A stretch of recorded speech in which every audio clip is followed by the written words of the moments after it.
బాగా దగ్గండి జ్వరము స్కూల్ నుంచి తీసుకొని వచ్చేసాను. ఓకే చూద్దాం.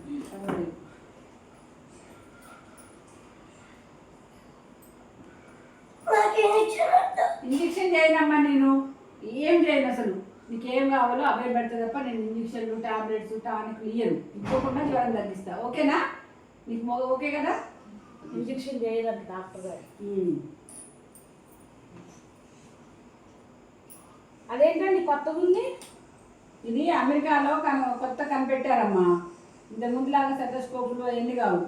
ఫోన్ ఇది చెవులో పెట్టుకొని ఇట్లా చేస్తే ఈ అమ్మాయి మనసులో ఏమనుకునేది కూడా తెలిసిపోద్ది. అవునండి. అవును, అందుకే నేను జ్వరం తొందరగా తగ్గిస్తాను. మనసులో ఏది ఉంటే అది చెప్పి అది పెడితే అయిపోద్దమ్మా. అంతే. ఓకే అమ్మా, కొన్ని రాసిస్తా అవి పెట్టండి. జ్వరం తగ్గిపోతే రేపు స్కూల్ కూడా పంపించేం కాదు. పంపించవచ్చు రేపు స్కూల్కి. సరే అండి.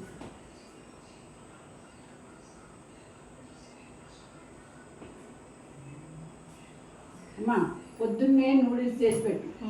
మధ్యాహ్నం కేక్ పెట్టేసి ఎంత తింటే అంత పెట్టు. సాయంత్రం పానీపూరి పెట్టమ్మా, తగ్గిపోద్ది. రేపొద్దున స్కూల్ పంపించేసేయి. ఈ 3 పెట్టి తగ్గిపోద్ది. ఏం ఇంజక్షన్ టాబ్లెట్ అవసరం లేదు. అక్కడ 2000 బిల్లు కట్టి వెళ్ళండి. 2000 అండి?